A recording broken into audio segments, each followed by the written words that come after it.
Paix et sécurité, deux problématiques qui préoccupent les chefs d'État africains à l'heure où beaucoup de pays du continent sont victimes d'attaques terroristes. Dans le cadre du Forum de Dakar, il est question d'aborder les enjeux de stabilité et de développement durable. Pour lutter contre le terrorisme, la paix et la sécurité doivent être un impératif pour les Africains. Les menaces directes ou indirectes transcendent les frontières. Nous sommes tous exposés.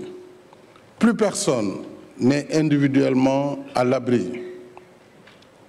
Et chaque pays est une cible potentielle.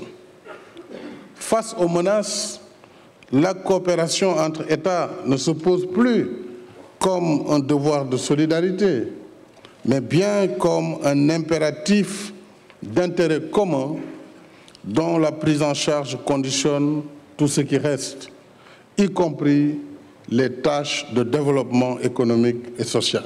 Gagner la paix, une question globale qui nécessite une approche face à l'extrémisme et la radicalisation.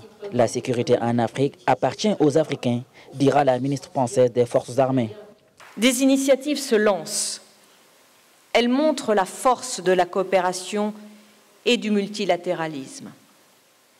La force conjointe du G5 Sahel est désormais opérationnelle. Elle résiste aux assauts des djihadistes.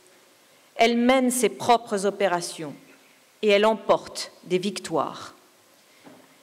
La force multinationale mixte unit les nations et lutte avec courage et efficacité contre Boko Haram. Ces opérations permettent plus d'audace, plus de prise de risque.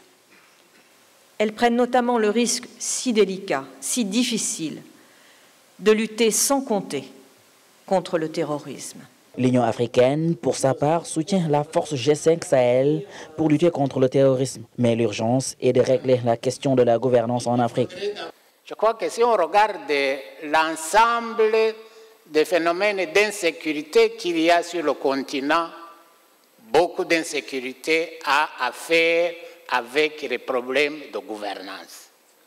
Nous sommes donc interpellés pour consolider l'état de droit, renforcer les droits de l'homme et l'inclusion, faire en sorte qu'il n'y ait pas de population qui soit laissée sur le bord du chemin. Cette 5e édition du Forum international de Dakar sur la paix et la sécurité a enregistré quelques 600 participants pour 15 ateliers prévus durant ces 2 jours de travaux.